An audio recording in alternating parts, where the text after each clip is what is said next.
Hello and welcome to the third and the final part of price elasticity of demand. This topic is from module 1 of your managerial economics coursework. So in our previous classes we have already studied what price elasticity of demand means. We have already studied the other concepts like cross elasticity of demand and income elasticity of demand. When basically we say elasticity of demand, we understand, like we mean to say price elasticity of demand and not cross elasticity or income elasticity.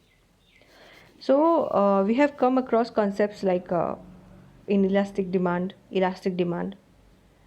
perfectly inelastic, perfectly elastic, unitarily elastic. So basically I'll just give a quick recap of what is elastic demand. A demand is said to be elastic when percentage changes in the quantity demanded of a commodity is more than the percentage change in its price. And a demand is said to be inelastic when percentage change in the quantity demanded of the given commodity is less than percentage changes in its price. So basically all the luxury goods like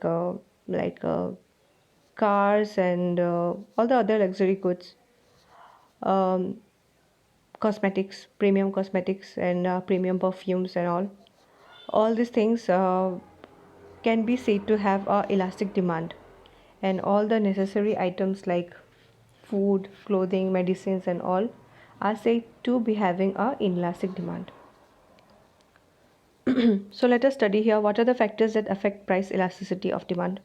First, number of substitutes available. If the particular commodity can be substituted easily, then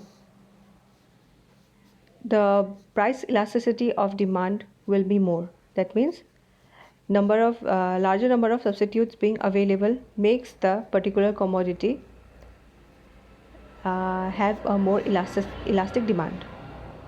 Number two, price of product in relation to income. When a household's income changes, the demand for goods and services also varies in response to income.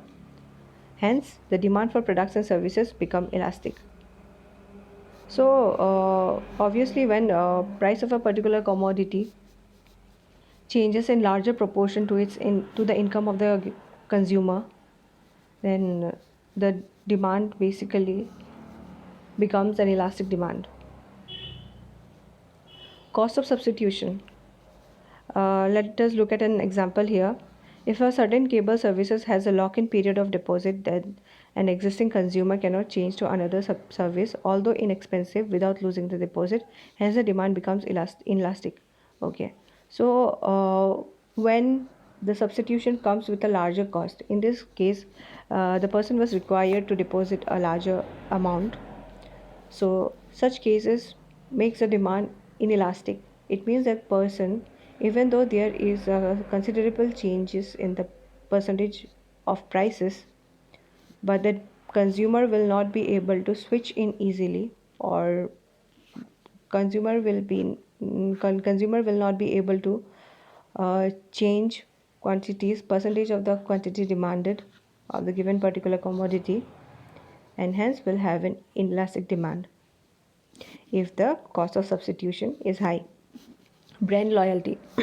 Sometimes some people tend to prefer a particular brand even if their prices changes frequently, or even if their prices rises. Okay, price and all keeps on rising. So in such cases, the when a person is more inclined towards a brand, even if there are larger percentages of changes in prices, the consumer cares little about changing its demand, thus making it inelastic. Necessary goods such as medicine and petrol usually have an inelastic demand. We know this because whatever the price may be, the person needs to consume those goods like medicines, and the person needs the petrol to for the daily commute and all. So in such cases, whatever maybe the percentage changes in the price, the person will generally be inclined to have a more inelastic demand. That is, the person will not change its quantity demanded in larger ratio. That is, demand becomes unresponsive. Thank you.